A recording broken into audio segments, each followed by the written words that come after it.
time once again to slip into your camo, grab your bow, and join us out in the field for another episode of the Up North Journal, presented by PSE Archery. The Up North Journal crew is knocked and ready to rock for another exciting adventure. So let's step outside and hit the trail.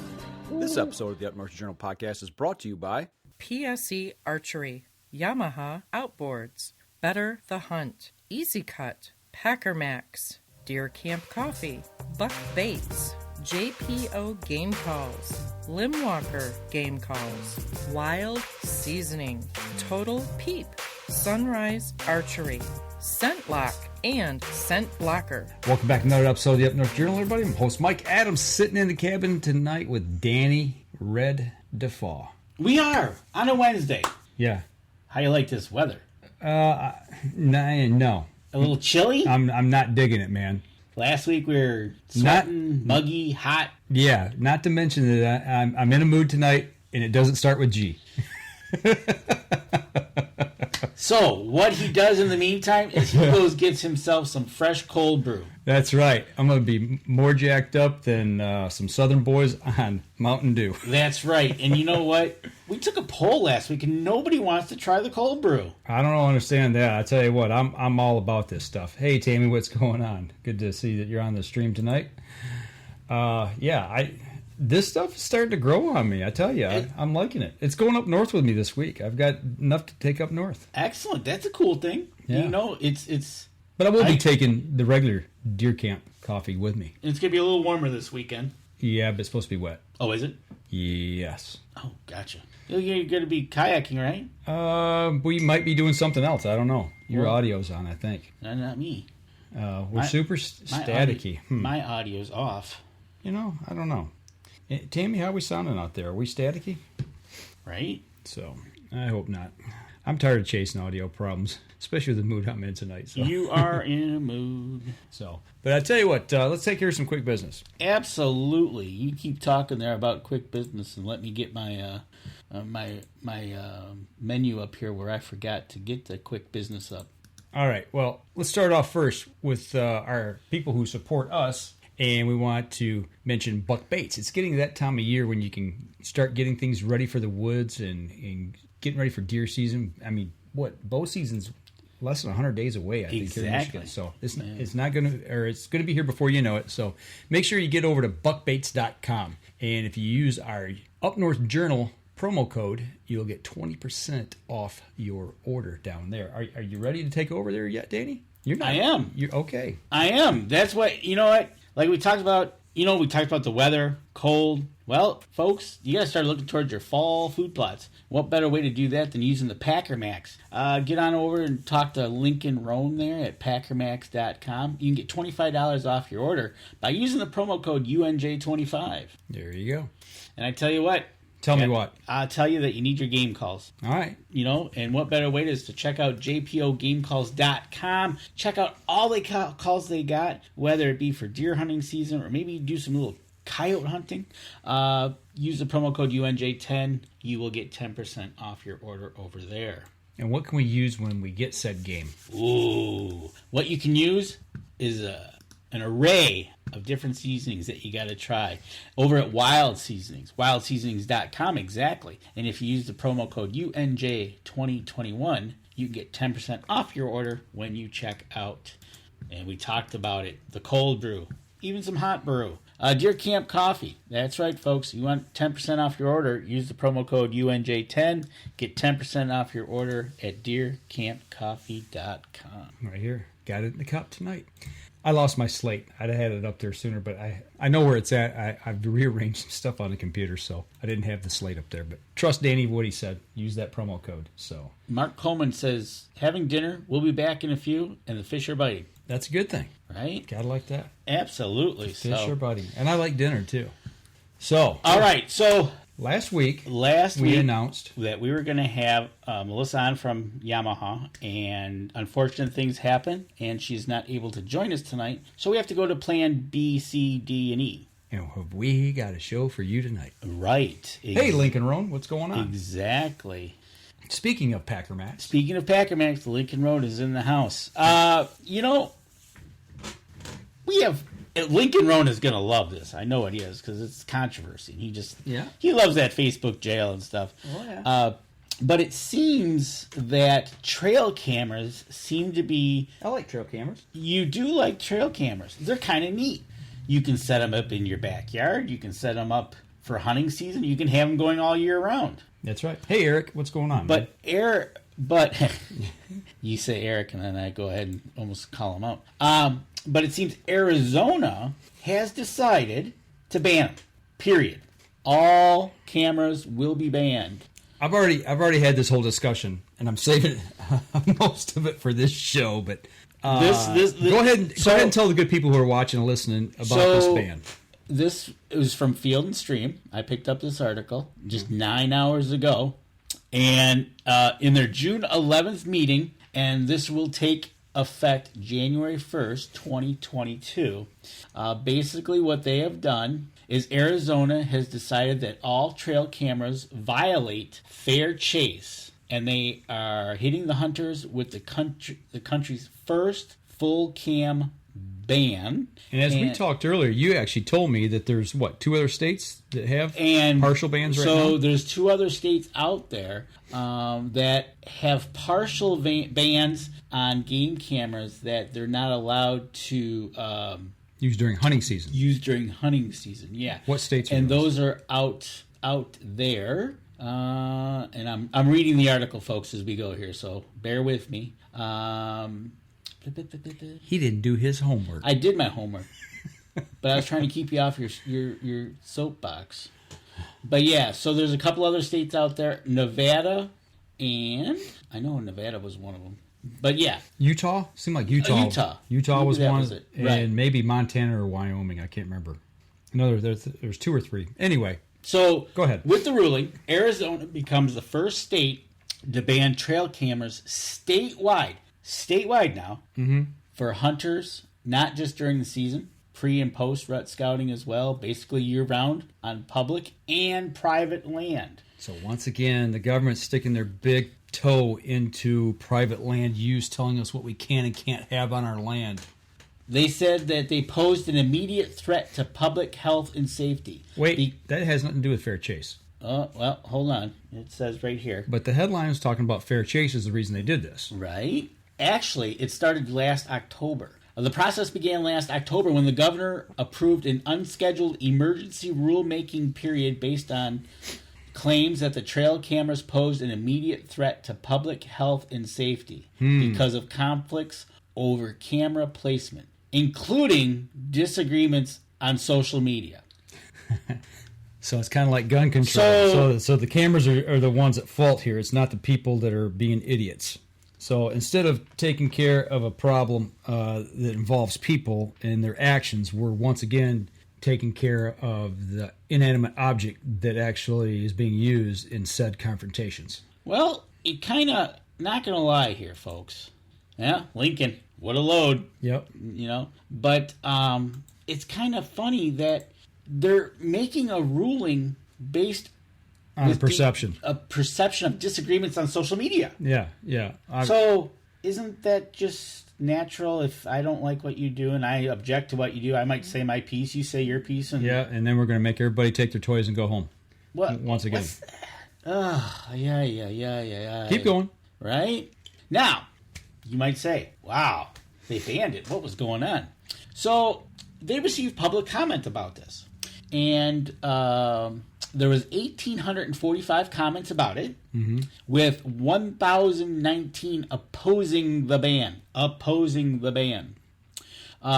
So their concerns were the trail cam technology may create an unfair advantage for hunters, competition and conflict between hunters at water holes on public land. That doesn't say private land. Kind of like when you put a tree stand up where there's confrontation there as well. Right? Or a ground blind. But isn't, here in Michigan, if you're hunting on public land, isn't the courtesy rule of thumb is, you're there first. You yield. Now, granted, you can have people that'll sit right next to you, too. I get it. But I was always taught, hey, there's somebody there. Back off. Yep. Find another spot. Yeah. Right, Lincoln? Lincoln says, I wouldn't be shocked if the MDNR did this. Seriously. Right? Well, this is kind of why I saw this article during the week, and I said, uh-oh. Because this just opens the door to... The fair chase argument to me just doesn't hold any water. They're talking about hunter conflict, or the technology is progressing too fast. With today's technology, trail cams can send photographs to your phone, so guess what? You're not out in the field having to check said trail camera, interrupting somebody's hunt if you're on public land. We ain't even talked about private land use yet, but for the public land, so we're going to take trail cameras out. So, okay, if I've got a late season tag, and what am I going to do? Now that I can't use a trail camera, I'm going to scout. And let's talk about out west, because this is kind of where this is coming from. You got an early elk hunt, you got your mid-season elk hunt, and then you got your late season, whatever tag you draw. If I'm a mid or a late season, and they're worried about the guy going out and interrupting those early season hunters by checking a camera, like I said, probably most people are going to use that cell phone because the technology is getting so good and so cheap now. That in turn is going to put all of these people out scouting usually on the weekend, when most guys are out hunting. You're going to have people tromping through the woods, scaring the game. So to me, it's going to have the opposite effect of what they think they're trying to stop. Well, sometimes that helps you, though, depending on how the situation works. Having other people out there moving the game around moves the game around for you, obviously, right? So that's conflict, competition and conflict between hunters at water holes. Disturbing wildlife by frequent visits to set and check trail cameras. So they're not going to disturb wildlife while they're out scouting. So are they not allowed to go out and scout in public land? Nope. Other issues include disturbing livestock that are grazing on public lands. Same thing with hunters. Hunters doing the same thing. What if you go for a nature walk? Yeah. So if I can go out with my dog and I can walk on state property and do whatever I need to do. Hey, I've got hunter's orange on. I'm being safe. I'm just out walking my dog. I'm not a hunter. I'm not bothering you. Over in Port Huron, many years ago when I hunted over there, it was during season, and she would ride her horse right on through state the hunting. land. Yeah, I've seen it. I've seen it down in Brighton when I was hunting down in Brighton. Okay, same thing. Horses come through. She put orange on her horse. She was wearing orange. They've got the right. It's public land. Exactly. I've been turkey hunting over at the state park where you and I first started turkey hunting. I had people walk right through between me and the decoys. There you go. I've had them walk up too. Bird hunting, waterfowl hunting. People, coming through in kayaks and canoes and rowboats. Oh, look at all the flock of ducks there. Oh, wait, those aren't real. Oh, those guys are hunting. Same. Right? You can't stop it on public land. And last but not least, the taking of pictures of people without their permission. That, with me working in the media, I know this law. Unless there's a direct law that says you can't do it, when you're on public property or in the public domain, you have to expect that people are going to be taking photographs, movies, etc. You have no right to privacy out in the public. That's in the... You looked it up. I looked it up, yeah. That's in your constitutional rights as a broadcaster or as a person just taking photographs. You can take them of even private businesses, like if it's a tourist spot, things of that nature. There is no expected right of privacy on public land. So that doesn't even hold water. Okay, so I don't understand where this is coming from. Right. There's been no scientific data or research done to prove this. Yep. So with this ban, Montana and Nevada are the two states that prohibit during the fall hunting season, and Utah is considering similar ruling. Okay, Utah was similar. Yep. Okay.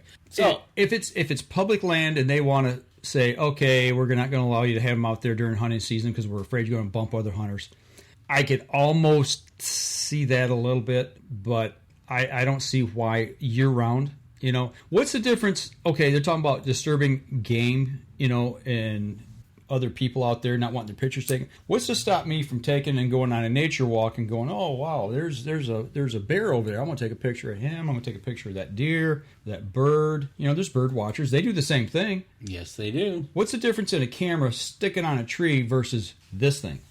Right? Other than the fact that I'm not there to man it, and I put it up and I put it on the tree, and as long as I'm not screwing it into the tree, if I'm just anchoring it to the tree with a strap, I'm not harming that tree. And let's take it to the private land use. I use them a lot on our property up north here in the last 3 or 4 or 5 years because we're doing land management. They are a great tool to understand what you have on your property as far as your fawn recruitment rates. There's trail cam studies that you do to be able to understand what kind of the ratios you have of buck to does and be able to manage that land. It's a great tool to make sure that your resources that you have in your game are not over browsing or destroying your habitat. It's to keep things in check and balance. And now you're going to take that away from those people that have private land? Well, what have you done also? By doing that, you've gone in, you've set your camera, and you've left. So for the next however long, if you have a cell camera, you're getting the pictures. Right. Or if maybe you come back in a month. You've actually left the game, actually all the nature game in the area alone. Right. You're actually out of the area just going, okay. Letting it chill. Yeah, letting it chill. You want to see you want to see it. And they're saying, well, that's not right. And Eric Dabbs brings up a great point, and actually Danny and I talked about this before the show. Cameras on private land are nice security as well. And that's my point. So if I've perceived that there's a problem, like say maybe I'm hunting close to a property line that maybe butts up to state land, and I've lost a couple tree stands in the past, but I don't want to give up that hunting spot because it's a great spot. You know what I'm saying? It's the go-to spot at a certain time of the season where bucks are traveling. And you want to put a camera up to see if you can catch somebody stealing your gear, making sure that you try to get that face recognized so you can turn it into the DNR. What's the difference between a trail camera and a security camera, and who's to say which is which? Well, that's a very good question. And Lincoln Roan even says it here. He's kind of getting to the, they absolutely cannot tell you that you cannot put a camera out on your private property, privately owned property. It's bad enough they think they can tell you can't feed wildlife. Right. The overreach is out of control today. Absolutely. And the people that are making these decisions 9 times out of 10 are not hunters. They're not outdoorsmen or women. They're bureaucrats who've been appointed to these positions. They have no business making decisions on game and wildlife and habitat when they don't understand it and they don't understand the science. Exactly. And Eric Dabbs even says it may open up more trespassing and poaching on private land. Because there won't be any worry that... How many people have posted on Facebook that we've seen people walking in front of their cameras, What do bans do? Bans usually create more problems when you ban something. Just like in certain cities where there are gun bans. They are not allowed to have a firearm or to be able to conceal carry. What happens then? Then all of a sudden, boom, when you take that away, you have crime that skyrockets. Just like you said, poaching is going to go up. And stealing of your tree stands and things that you've got out there. It's insane. Well, in the city of Detroit, they've got that network of cameras at certain areas in the city. Oh, but the government can put them up, though, right? And spy on us. Ding, ding, ding, ding. So, in this debate that they had on June 11th, they took public comment. Josiah Scott of the Arizona Sportsman Trail Camera Defense Fund made a point. He actually asked for data. Mm-hmm. Give me some data, because he said, everything I've heard here today is people's emotions. There's no science. It's feelings. Mm-hmm. Well, obviously, they don't want you fighting on social media. Well, then they need to get rid of social media. That's right. Hey, if there's a problem with social media, then we need to ban that too. He said... Lincoln, I'll probably be joining you in Facebook jail for saying that. Right? So Josiah said, hey, I've hunted Arizona for 53 years. Have never had a significant threat or was afraid for my safety over a trail camera. You say someone is going to get hurt, somebody is going to get shot over a trail camera or a social media disagreement over trail cams. That is a lie. You are perpetuating words are not guns. Yeah, they're just trying to add fuel to the fire on their side and use, like you said, an argument of feeling or perception of feeling better about oneself, of banning something. It's the same way with firearms. It doesn't make you safe. We want to make people feel safe. I hear it all the time. Whether it be a school, whether it be some kind of government institution, we want people to feel safe. Well, it's not about feeling safe. It's about being safe. There's a big difference between the two. Right, exactly. And they considered other alternatives to a complete ban. such as maybe instituting distance restrictions around water sources, limiting cameras to certain species. I don't know how you do that. Ron, you bring up a great point. Proposal G doesn't protect Michigan hunting like we thought it would. And that's a great point. Back when we put that in, right? Something's got to change. Creating units for seasons for their use. Maybe take a county or something. Say, hey, none of that. If you want to do like primitive hunts, okay. So no trail cams during primitive hunting. Okay, I can go along with that. Because you're promoting primitive style hunting. Right. I could see that. Right. Establishing a camera registration and label system.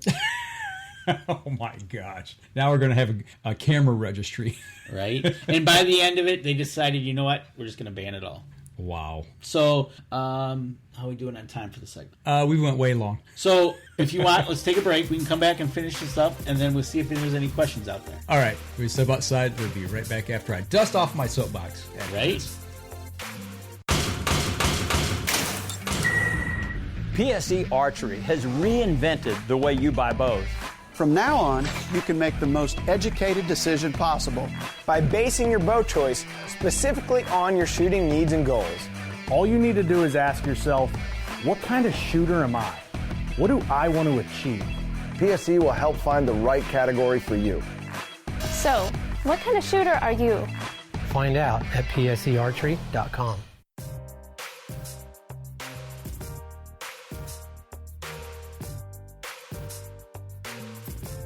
I need some more cold brew. Get me amped up a little more here. Get you all amped up. It's been a while since I've had a good dust up. It has. It really has. I need these every now and then. So yeah, it's this is one of those articles that you just kind of just I don't even know what.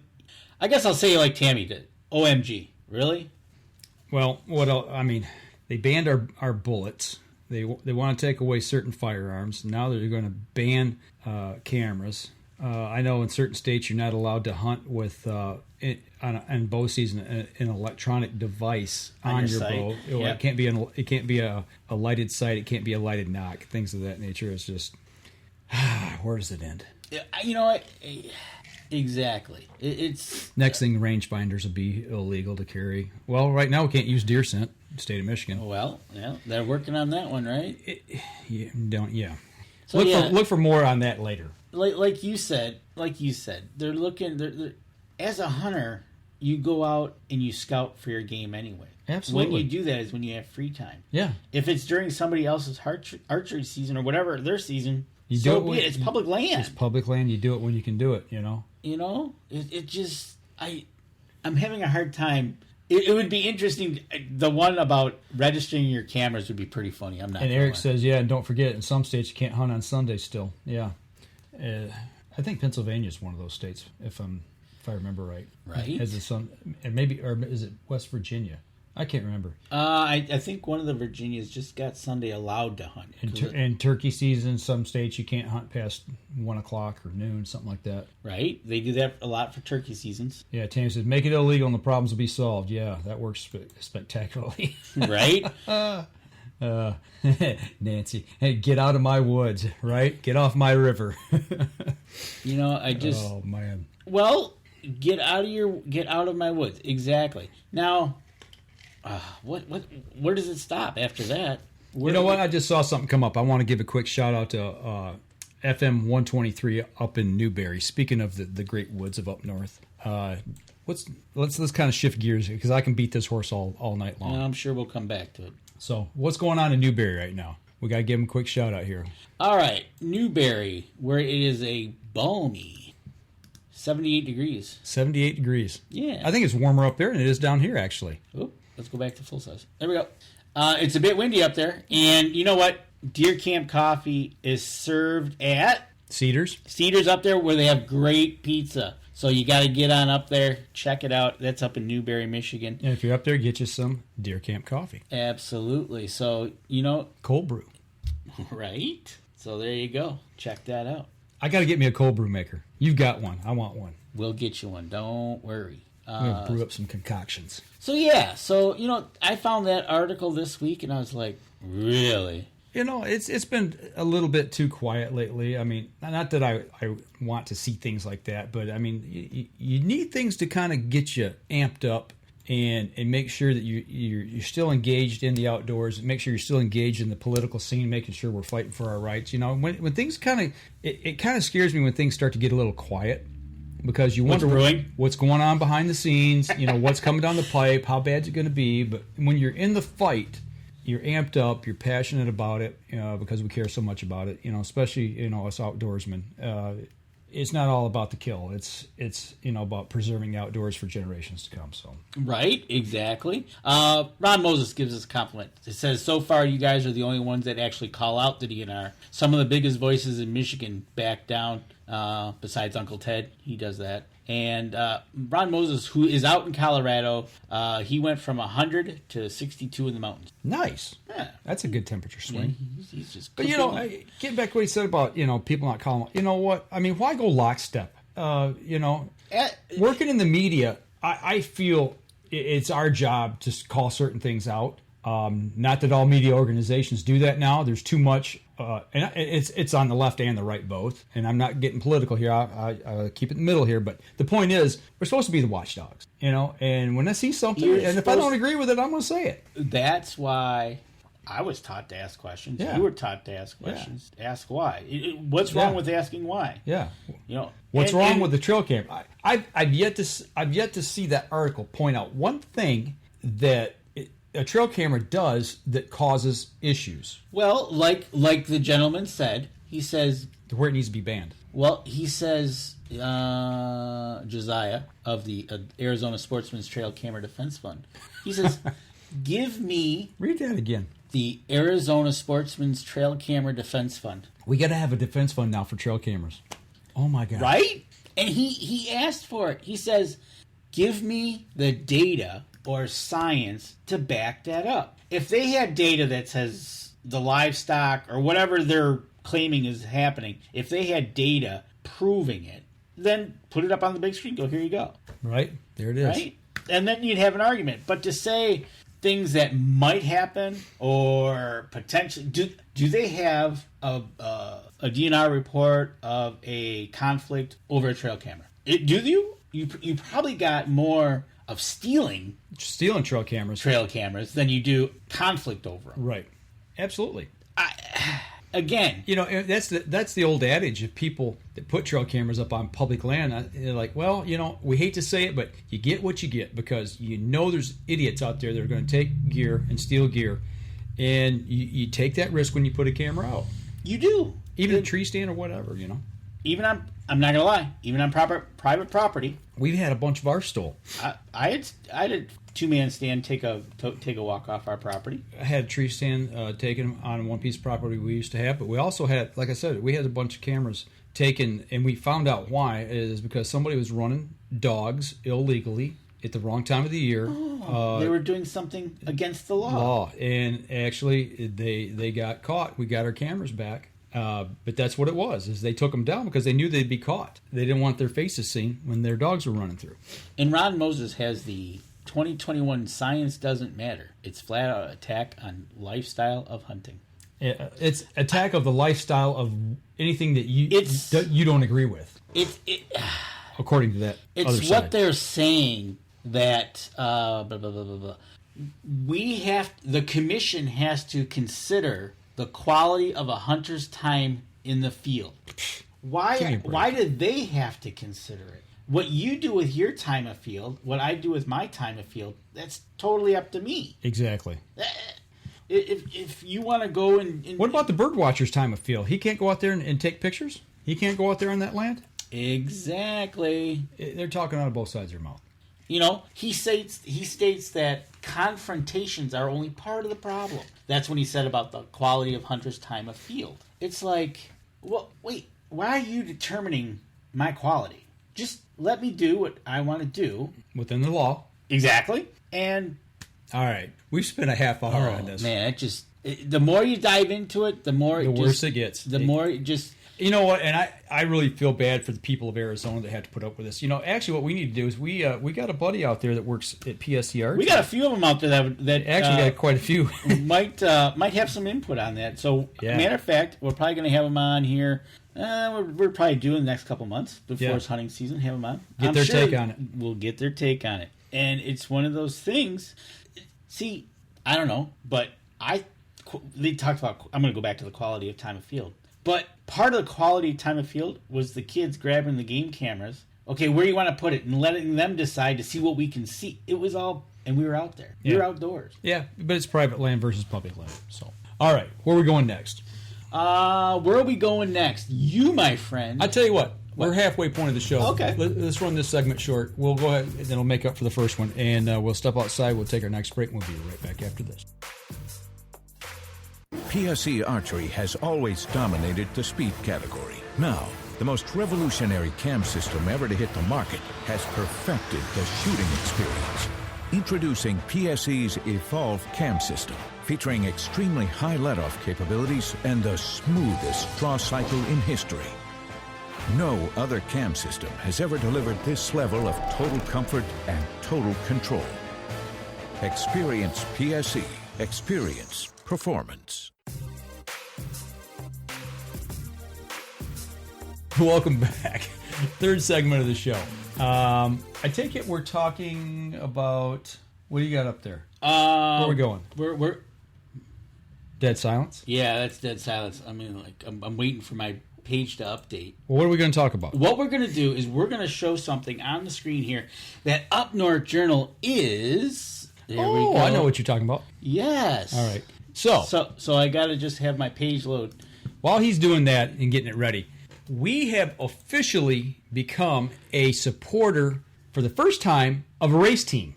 The Up North Journal is a supporter and got our decals on a race car. Absolutely. We are proud sponsors of the number 6 go-kart of JP Racing. Out of Lansing? Out of Lansing. And he is, the racer is Joseph Jr. He will be 6 in July 7th. This cart belongs to a 5-year-old kid. That belongs to a 5-year-old kid. And so in about 15 years, we can expect him on the NASCAR circuit? Well, actually, I'm thinking more like F1. Oh, okay. So there you go, folks. We're sponsoring a race car. Or supporting a race car. There you go. Absolutely. Well, however you want to call it. So has he won races yet? Are we spending our decals wisely? We are. Okay. He hasn't won, though. He's learning. He's moving up. He is racing the likes of the Roushes. Bumping elbows with the Roush team, huh? Yes. Seriously. So, seriously. He is the Roush grandkids are out there, I guess, with it. Full race suits, stacks of tires. Right. Yeah, no doubt about it. They got backup carts in case they crash one. Right. Off the back of the hauler or the trailer. Amen to that. So. Okay, so I see what you got up here. Yes. Pop, can you make that full screen at all? If you could, please. If you see. remember, guys, a couple weeks back, I was talking about a kayaking trip that actually... Well, here, let me just put it up there. If Hold you pop on. in full screen, go ahead. I'm trying to find the first picture. And we were on the Chippewa River. I'll go here. I'll make that the first picture. That's full screen right there. My girlfriend and I and another gentleman went out on the river, and we spent 5-6 hours. We canoed about 6 miles. And if you remember, I was talking, and we wound up coming across probably 50 to 100, maybe even more, of dead suckers, a fish. You know, that was the only species that we saw that was actually dead, either floating in the water or on the bottom of the river there. So, and we were wondering, like, you know, what's caused this problem? Is it species specific? If I remember right, this is not a very deep No. overall. No, we got hung up quite a few times, actually, while we were paddling, going down the river, you know. And anyway, long story short, you know, we were wondering, and my girlfriend Nancy actually sent me a link to another show, a radio show here in Michigan, and people were commenting on it about that particular river and the fish kill and what was going on. And somebody actually had posted on that thread and said, in that river 2 weeks prior or a week prior to when we were there, that the DNR had actually dumped a bunch of poison in the river due to a suspected invasion of sea lamprey. Oh. So they actually dumped some poison in, and they said that poison sucks the oxygen out of the water, basically pushing the lamprey, killing the lamprey, and pushing them out of the river. It also does that to the wildlife, or the fish. Well, yeah, because they need to. Okay, so but we saw some fish in there, not a lot, but we saw some fish that had survived it, and a bunch of minnows as well. Okay, so basically, however they do that, it's probably an immediate in that general area. Yeah. Oh, gotcha. So it must dilute itself through the water. Oh, did I say canoe? She says kayak, not canoe. See, I'm still jacked up on my cold brew here. Right. But yeah, we were kayaking, and there was what I perceived to be an overabundance of dead fish. And if I remember correctly, the person who posted that was also kayaking and mentioned the same thing, that they had seen some, and then they had seen the DNR dumping the right, because we have that naturally occurring as we come out of when we have ice. When some lakes get all that oxygen sucked out, you'll have a winter fish kill. Right. So, but well, it's good that they're going after the lampreys and getting those out of the. And that's like right by Central Michigan University. I mean, that's the Chippewa River. That's the nickname of the college, is the Chippewas. I was shocked that sea lampreys were that far inland on these rivers, that they've actually got that far up. I actually caught a sea lamprey on some bait in the Sheboygan River. Really? Right downtown Sheboygan, yeah. This was on a Memorial Day trip up north to Mackinac with the kids, like 15 years ago. Really? 10 years ago. And you 10, 15 years. Were you purposely trying to catch it? No. Oh, okay. No, I mean, reeling it in, like, whoa, I got something, reel it in. And, really? He had latched onto whatever we were using for bait and, got it loose and let it there on the grass. But, when you hang on to it and you pick it up, the head of that thing where the mouth is, the sucker part, and then it would latch on with the teeth and take a chunk of you. It was hard for me to, hold it. It's like, you ever tried to hold, like, a gyro? Yeah. And it fights against you? And it's actually trying to latch on to something. Yeah. Right? Yeah. So. Wow. And it was, I don't know, probably 1.5 feet long, inch and a half around. You see pictures of people posting fish that they've caught that they've got the scars from. Right. That. As soon as they snag is a dove, it's poison time. I got you. Right. It's. So that's what they're doing. See, Nancy said that too. People wade in that water all the time. Yeah. Oh, yeah. Yeah, there's people swimming. Man, and you thought leeches might be bad hooking onto you. Yeah, I've had that problem too. Oh, I know. I've had leeches on me. I've had that happen to me. But imagine it's... The waters of Michigan have critters that you don't even know about. Right? Exactly. So, wow. So, but that's what it was, yeah. So they were trying to go after the lampreys. That's kind of cool. Yep. Cool. But you're heading up north this week. Yep. And we talked about, a couple weeks ago, we talked about boating safety with Hunter Bland. Mm-hmm. And we always talk about hunting safety, mm-hmm. Bow safety, hunting safety, tree stand safety. What about your travel trailer safety? Yeah, well, as you well know, 2 years ago, we had some stuff fly off of a truck in front of me and go through my windshield and nearly take my head off. I had something fly out of a boat. Luckily, it was a plastic dustpan and disintegrated on my windshield. And we see on 75 a lot of times in the median or off into the giggly weeds, remnants of a trailer. Yeah, remnants of a trailer or other parts off of trucks and cars or things they're hauling. But yeah, I've been thinking a little bit this week. I joined this forum about travel trailers and specifically the one that we've got. And you start reading things and you hear the horror stories. You hear the good stories too, but those are the ones that stick in your mind. And it got me to thinking. It was a couple weeks ago. I think we were coming back from our last camping trip, and when I parked the trailer, I told Nancy, I said, I really need to check the tire pressure on these tires, because that trailer's probably got 600 to 800 miles on it. And you wonder, do things come loose? Do things, how are things running? Even though it's fairly new, it's only 2 years old, 2.5 years old. You wonder about those things. And, to me, it looked like the tire might be a little bit low. So before we take off, I'm going to check the tire pressure. But if you remember, was it 2 years ago? We were doing the series following Tread on his Get Off the Couch tour. Absolutely. To Alaska. We talked about this pre-show, and I was like, you're right. This is exactly. Remember, we went, saw where they built the trailer. They slapped on the brand new tires. Yep. And it was less than 3,000 or 4,000 miles. He had a severe blowout, didn't he? He had a severe blowout, and all 4 tires were wore to nothing. Were pretty much crap, as he politely we say. Yeah. He said a lot more. But yeah, and he's like, this is a brand new trailer, and I got to put 4 new tires on it. Right. So, well, in the forum, that's what I'm reading. You know, a lot of people that are buying campers these days, RVs, what have you, they don't come with the best tires on them. I mean, obviously, you pay a lot of money for this stuff, and you wonder what kind of gear they're putting on it. But these tires are not lasting very long. In the end, they're saying this, you know, a lot of people. So a lot of people, as soon as they buy them, I was reading the forum, are actually pulling the brand new tires off, getting rid of them, and putting brand new ones on. You know, it's something that's going to last and be a little more roadworthy. And a lot of people are even saying that they even pull better, or they don't get that. Like when you get into a camper on a new one, you feel that bounce as you're walking in it. Right. They say it's because the sidewalls aren't as thick on those tires as they are on a good tire.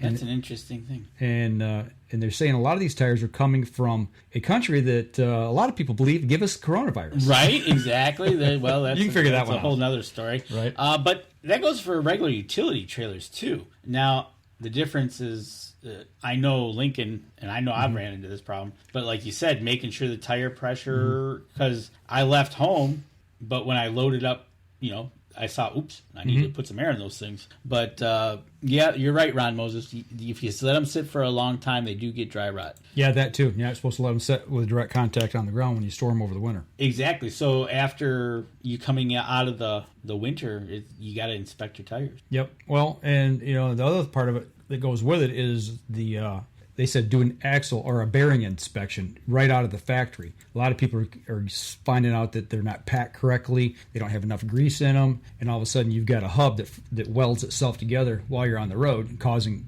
an accident or basically flat spotting your tire as you get pulled over to the side of the road when it actually welds together and stops. So right, exactly. And then obviously the first thing you do is you walk around your rig to ensure that everything is safe, especially if you've got slide out. Yep. Make sure you slide them in. Yep. We've heard of stories of that. People going down the road with a slide out actually out. Right. So, but no, it's just like at work when I drive the truck at work. We have to do safety inspection on everything before we actually take off. And I'm generally pretty good about that, even with the trailers. You know, plug them in, make sure all the lights are working, check my tires, you know, check the lug nuts, make sure that those are tight. But, you know, they're even talking about bearings and packing bearings more frequently than, you know, you would actually think. They also said pay very close attention to the type of grease you use. You use what's already in there, because if you start mixing greases, types of greases that don't belong together, it can actually cause more problems than not doing it. Oh, so absolutely, because the consistency or the makeup of one grease over the other grease could cause... Yeah, I think lithium, non-lithium... Okay. Chemicals that don't interact well with each other. So, yeah, it's just... these forums on Facebook, the more I'm reading and seeing things that are happening, it just starts making me think a little more critically of the gear that I'm using and doing stuff with. So. Well, your number one fan says that is why I will continue to pull the kayaks and drive separately. And I check that trailer before we leave as well. And Ron Moses says that his wife does the same thing, pulls the kayaks and drives separately. Yeah, well, I mean, I drive slow with mine. That's one thing about pulling mine with a Jeep. That's the other thing, making sure you don't pull something that's too heavy for your vehicle. You know, whether it be a boat, whether it be an RV or a snowmobile trailer. Know the towing capacity of your vehicle and know what kind of hitch you've got on. Make sure you've got the right size hitch or class of hitch. You can't be too safe, and that's the thing, is I don't go just booking down the road 90 miles an hour. You know, I drive relatively slow with that thing to make sure that we get there safely. So. See, Ron has seen a few Jeeps with trailers in the ditch when he's seen that. Well, I've seen it all. And the thing with mine, it took me a long time to find a trailer that was light enough that I could actually pull with the Jeep. Correct. You know, I did a lot of research on the capacity, the towing capacity of that thing, the hitch that was on it, and what I needed, and you just can't go out and buy something. Matter of fact, when I went and picked that up, they would not let me drive away from the dealership with that trailer unless I had a vehicle that was capable of towing it, weight capacity and hitch and everything. And that's awesome. I like that. And running with trailer brakes. And and that's another thing. Make sure test your brakes before you leave. And now Nancy is about ready to bring the tent because you have her in a death trap. She don't have to worry about long as she's either in front of me or behind me, ways behind me. So. Right? Ron Moses, he knows this better than anybody because he is a long-haul trucker. That weight distribution is very important. Yep, and and that's the other thing. We're talking about loading, whether it be a boat, putting gear in your boat or on a snowmobile trailer, enclosed trailer, you're hauling whatever. You can't load too heavy on the tongue. You can't load too heavy on the back. It's got to be distributed. They told us 60-40 on a trailer when we start loading things, and don't go over that limit. Exactly. And he gives you some advice. He says a cooler is too heavy for a Jeep. Come on, man. Must be a Jeep thing. Come on, man. But absolutely, especially if you're, in his case too, in any case, how far you're going with that trailer and good point, Eric. Talking about hitch stabilizers, sway bars. We've got them on ours as well. Highly recommend that along with trailer brakes. Absolutely. It's like I said, it's not just campers. I mean, although every year we see 2 or 3 of them blown apart on the side of the highway. But I see a lot of boat trailers this time of year with a hub pulled off it, because that backing them in and out of the water, it takes a toll on the grease and on the bearings. You got to pack them things regularly as well. Yep. And for goodness sakes, when you're hauling stuff, make sure stuff is tied down inside, especially in the boats. Like you said, right. Stuff come flying out of a boat. That was the most. That just happened right after your incident. So that was like slow mo, but then it went into a billion pieces. But yeah, and isn't it amazing when you're pulling a trailer? Don't you feel like a magnet? People want to just become. Cutting you off or pushing the brakes right in front of you. Pull in front of you and then hit the brakes. I know, right? I know Ron Moses has seen that 100 times a day. All those big tractor trailers just cut right in front of them. They'll stop. Yeah, what I want to do is pull in front of a tractor trailer fully loaded, running down the highway at 70, and pull in front of them and hit my brakes. Right? It's like, really? You think that's a smart move? No. No. Well, you gotta wonder what the person is thinking doing that in front of a person pulling anything. Well, it just goes to show you, this time of year, people are excited to get outside. They don't think. They're in a hurry to get wherever they're wanting to go, whether it's to up north, what have you. We see it all the time. Exactly. So just slow down a little. My cousin who pulls a 29-footer, same thing. Gets out, he's in the right-hand lane, just cruising, and he's got people jamming on the brakes in front of him. Wow. Ron just said he saw a U-Haul on top of a Jersey barrier in Denver. It was a Jeep. Thanks. You're instilling a lot of confidence in me tonight, Ron. Come on, man. Right? Like he says, every day that happens to him. It does. So word of the wise, folks. Get out there. Check your gear up before you hit the road. Check your gear. And Lincoln Roan, I think, has run into this as well, because he's pulling his trailer with his Packer Maxes all around. I know he went off to Wisconsin, I think, last time I saw. It's just... slow her down. Makes you shake your head. All right. Last break here. We're going to step outside. We'll be right back after this. Y'all stay tuned. Acceleration is part of PSE's DNA. PSE pioneered the speed movement. Now they've developed the vapor category to help you find the most powerful bows on the market to fit you. High speed equates to intense power and building the momentum you need to be successful. Are you a vapor shooter? Find out at psearchery.com.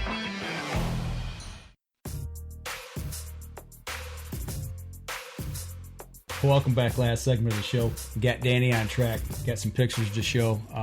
Was this Sunday? This was Saturday, actually. I'm just going to let you... Saturday before the... Sunday, we had the big rain. Sunday, okay. Yep. The day before Father's Day. Right. Did you have a good Father's Day? I did have a good Father's Day. I was taken out to lunch, and then I went and we did our annual Father's Day putt-putt, and I retained my... Championship? In other words, they let him win again this year. I'm telling you. You let Dad win. There is no letting in putt-putt. You got to go full out. Oh, he goes full out. They let him win. Boy. It's just the way it is. Come on, man. Tell the truth. It's the truth. All There's right. no letting. So you went out Saturday evening. Well, we went out Saturday morning. Just kind of back up just a little bit. We took grandkids out the two oldest, 5 or almost 5 and almost 3. We took them out. Nancy and I took them out for their first kayak trip. We hit a river that was extremely shallow, about a foot and a half deep the whole way. But we got them out on the water. That's cool. Yeah, that was the day. That was Saturday before Father's Day. Okay. And we got to about 20 minutes before the end where we were going to take out at, and the rain hit. And so the umbrella, we only had one, and of course Nancy had it, so she put it over baby girl. Right. So it looked like we were in Venice, where you got the little gondola and they're carrying their little parasails and stuff. It was really cute. So, but anyway, before we got to the end, she fell asleep. Really? Baby girl. She fell asleep in the kayak. Baby girl, not Nancy.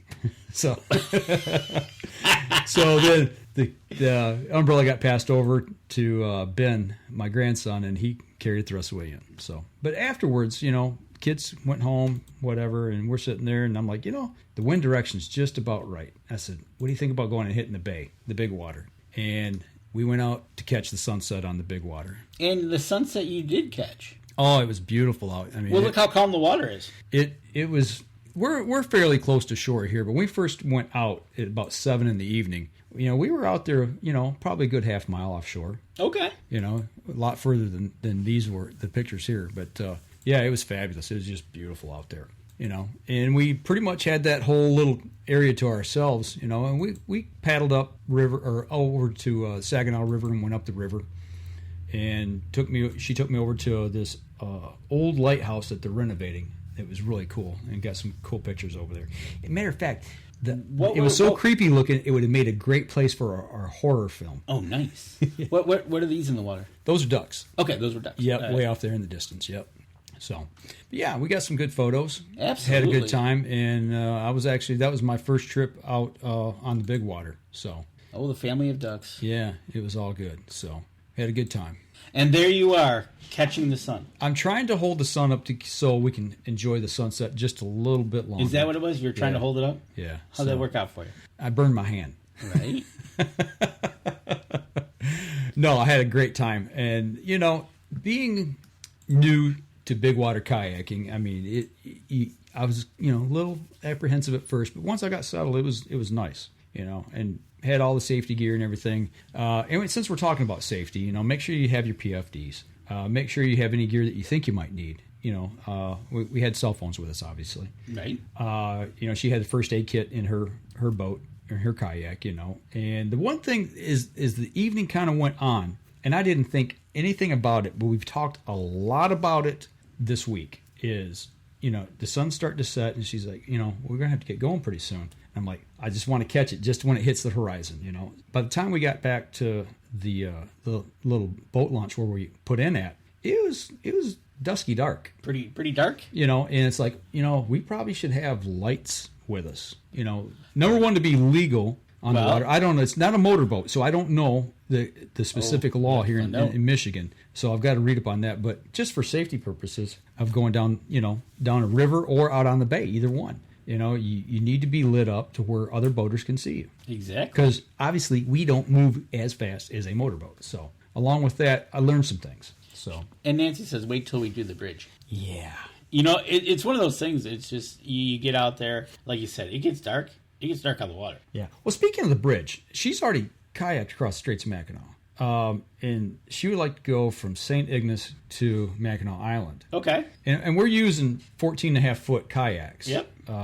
And we just read online this week, somebody went from St. Ignace to Mackinac Island in a small 10-foot kayak. 10-1? A recreational kayak. And it's like, what are you thinking? You need the bigger boat for the bigger water. Well, it kind of goes hand in hand there, right? Big water, big boat. And we've been talking a lot about marine radios. We've got bilge pumps with us, handheld bilge pumps in case you do take on water. The bigger boats, you get a spray skirt, so water splashes. You need to take a bow wash. It doesn't fill your boat full of water. Right. It rolls off. A wetsuit or dry suit. There's all these things that I'm learning about, and she's teaching me. That's the one thing. Hopefully this week when we go up, we're going to be on some inland lakes, and I'm going to get some more experience in the bigger waters. And the other thing about the kayaks that we're using is we've got rudders on them that are foot controlled. So you've got a lot more steerability, so you can point, and crack the waves in the right position versus getting them rolling over. Oh, right. You know what I'm saying? You can orient yourself in the right way before you get in some serious trouble. So. And flare gun. Flare gun, yep. And what about the current? The current up on the bridge is going to be kind of interesting. She's already done this trip, the bridge trip, and that's one thing we've talked about as well, is how that current runs there. And at the bridge, you've got mixing current, so it's like a washing machine. Yep. You got to know, that's why number one, you go on calm days and know which way the wind's coming from and know what the weather is before you even venture out. So there's a lot of trip planning, and that's the one thing I'm really learning. So, but I'm growing in baby steps. So that's how you do it, right? Yeah. Oh, flare gun, got it. Yeah, it's just certain Boy, things. If she ever gets ticked off at you, you're going to be running from a flare gun. Yeah. Mm-hmm. I see how that works. But yeah, no, big water is a whole different ballgame than a lake. It's no different than pulling a trailer or gear with a vehicle that's the right size. Oh, absolutely. Know the limitations of what you're using and don't exceed those limitations to put yourself in harm's way, and be prepared. Just like this one thing I did this week, I took tools and I've put a kit together. I'm putting tools in the camper. I keep saying I need a toolkit. I need a toolkit because you never know what you're going to run to, and you have to fix when you're at the campsite or what have you. So I've got a full set of wrenches, pliers, screwdrivers, the whole 9 yards, metric and standard, so that way if we, have some small repair I need to do, I can do it. That's why I take a regular jack, a floor jack with me when I go up north. And that's something I'm undecided on yet as to what I'm going to do. I've got the one that came with the Jeep. I don't have a jack yet, but I got to thinking, the worst case scenario, if I have a tire that needs changing on the camper, I can run the jack stands down and I got blocks that go underneath them. I can put them on the side that I need to change and run those jacks down and get it up to where I can change a tire. Right, exactly. Worst case scenario. Right, exactly. You can do that, and it just, for me, it's easier just to get out the floor jack and throw it in the trailer, and it's going with me. There you go. It's just... I don't want a floor jack rolling around smashing things inside the camper. No, I tie mine down. I use a bungee cord, tie it to the side, and it's good to go. So, and Ron Moses is going to live through you on your adventures, obviously. How's that? Because he says, I'll live through you guys. Oh, he needs gas. And he needs gas. He's got to stop and get some fuel. Right, he does. So, hey, Ron, while you're out there, type in real quick, what's the price of fuel out there? Regular, unleaded, in the area you're in. He said he's in Colorado, right? Yeah, he's out at Colorado. $2.95 for regular unleaded tonight. I got it for. There you go. I've been shopping. Right. So I guess the moral of the show tonight is, summer's here. It's upon us. Let's go have some fun, but let's be safe doing it. That's all we really wanted to get across tonight. We've kind of been talking a little bit of safety here in the last couple of weeks. Yeah, talk about. You can never talk enough about safety. Yeah, It started. Well, look up at TAC. Some jack wagon was shooting behind us, the shooting line, yeah, shooting at the kids' target. I'm not gonna lie. They should have had a. I don't know. I thought they do, but I don't know if they had a range master. Range masters, but I don't know if they do actually. I know they got them down where they're doing the shoot, the fun shoot or the win the truck shoot. Yeah, but I don't know if they have a person that actually is eyeing the situation. Well, they didn't that day we were there. No, because that guy was behind us and shooting behind it. He was a good 10 yards behind the whole line shooting. Yeah, he was. 280 a gallon. 280. Yeah, it's not bad. No, compared to what it is here in Michigan, anyway. But so I seen JPO game calls. He had a treble hook in his finger. Safety. Whether you're out on the water, up a tree, doing something, think safety first. Because things are going to happen. That's one thing at my company that I work for. We have a safety message every day now, and whether it be from bee stings to crush zones in the plant, right? Everything in between. It's all about safety. Well, even a bee sting can kill you if you're allergic to it. You don't have an EpiPen. Absolutely. So that's one of those things, and that just kind of resonates back home. Now I wear hearing protection when I cut the lawn. That's something I haven't started yet, but I've thought about it. I definitely do now, and wear gloves. And I have a hard time watching people cut their lawn in flip flops. Open-toed shoes, or barefoot is another one that just. Whether it be riding more or push more. That just gets to me. Yeah. I just picture those toes going. Well, quick story here before we go. Outdoor related. I was cutting grass when I was younger. This would have been before 1980 when we moved, because I remember the house it was in. It had a deep ditch, and it had a little steep embankment that come up to the roadbed. And I was push mowing, and I had turned around and went down the hill, and I was going to come back, and I was going to pull it back up because I was cutting that side. You know what I'm saying? Yeah. Seesawing it. And when I turned around to step, my foot slipped and went under the mowing deck, and wham. And my foot, got hit by the blade. And luckily I had tennis shoes on, and it hit it just at the end and took the end of the shoe off. Holy mackerel. And it's like Fred Flintstone. You went bink, bink, bink, bink with the toes to make sure I had all five, And it hurt, but it didn't cut me. Thank goodness it didn't cut me. But yeah, it took the end of my shoe off. Wow. So yeah, word to the wise. Just wear the safety gear. Wear your tree stand harness when you're in the tree stand. Your safe zone of fire. How many guys we know got muzzle blasted? Whether they're waterfowl hunting or whatever. You're swinging that muzzle. Know where you're swinging it too. Nope, I totally get it. So yeah, have fun out there in the outdoors, but take a half second to think before you do something. Yep. And then don't go to Arizona and use a trail camera. You got to the end of the year. Don't go to Arizona to use a trail camera. That just blows my mind. It'll be interesting because next year at ATA, I'd like to stop it and see how this goes from here. If more states pick up on this or whatever happens, just to talk to the game camera people at the ATA. Say, hey, how's this going to affect you guys when the whole state now just bans it? I wonder what the population, not that it matters, but I wonder what the population of hunters is in that state. They got a big game out. They hunt Coues deer, they hunt javelina. They hunt elk.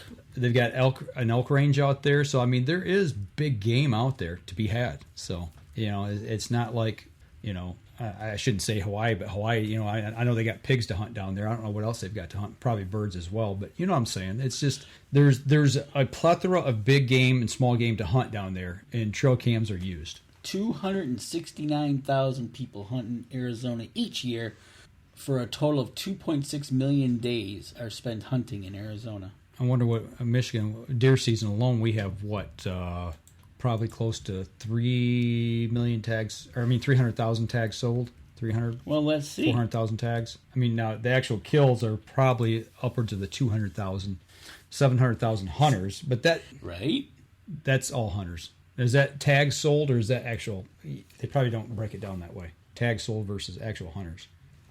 Because I'll buy, 2 doe tags, a buck tag, and then a turkey tag, small game license. That I'll wind up with 5 or 6 licenses trapping. You want to know people or tags? I just wonder what that number was when it says 700,000 hunters. How do they break it down? But yeah. So they said there was 751,000 deer hunting licenses. Okay, there you go. So you put Arizona and Michigan together. That's a million. That's a million hunters. So, how many of those people use trail cams and how many of them have multiple cameras? It's going to have a huge impact if this thing starts taking off across the United States, like so many things do. So basically what they do is they take a hunting license sold and that's a licensed hunter. Yeah. So that's how they come up with the number. So that's how they break it down. So. All right. I think we've had a good show. Yeah. We put one together. On a 2-hour notice. Right? But things happen. It does. People have emergencies. And you know what? It was good to see Lincoln Roan on. I knew that first story would just kind of wind him up. Yeah. Good luck to Ron Moses out west. I don't know where you're headed to. Safe travels, buddy. Be safe. Be safe going out. Be safe coming back. Good comment tonight. Absolutely. Eric, thanks for tuning in and adding comments in as well. Yeah, Adam Wynn was on too. Adam's been fishing a lot lately. I've seen pics. Right. So yeah. So next week we got Ed Gramza from Base Map on, and we'll be on Thursday night. We'll be back to our regular night. Yeah, and that'll be our last show for 2 weeks. Because 4th of July week we're not going to do a show because it's 4th of July week and we're traveling. We're not going to be around. But yeah, next week Base Map. We're going to be talking about new features on Base Map. And actually, I was using Base Map on our last 2 kayaking excursions. Okay. So doing some mapping and tracking with that and pretty cool stuff. So I'll try to grab some screen grabs from some of the stuff that I did, and we can kind of talk about that on the show as well. But Sounds like a deal. But Ed will be on with us from Wisconsin. So if everything goes correct. Right. All right. Thanks, Eric. Appreciate it, man. We try. We try to do a good show every week, in and out. And, sometimes it's a little discombobulated. But thanks to Arizona, we had something to talk about and we got a soapbox out. So, all right, for those of you on the podcast, if you would give us a like, follow, and share. Appreciate it if you guys share the show. Help us out. Helps our supporters out who support us. If you're listening over on iTunes, be sure to drop us a review over there. That helps us as well. So we see you guys again next Thursday night. That'd be July 1st, I do believe. Yes, that will be July 1. And Tom Gensel says, stay off my secret spot. There you go. Stay out of my woods. Good night, Ron Moses. All right. So those y'all on the podcast, we'll see y'all again next week. This episode was brought to you by PSE Archery, Yamaha Outboards, Better the Hunt, Easy Cut, Packer Max, Deer Camp Coffee, Buck Baits, JPO Game Calls, Limwalker Game Calls, Wild Seasoning, Total Peep, Sunrise Archery, Scent Lock, and Scent Blocker. Thanks for listening, and join us again here next week. Until then, remember, as we always like to say, if you're out on the water or in the woods, shoot straight and be safe. Until next week on the Up North Journal.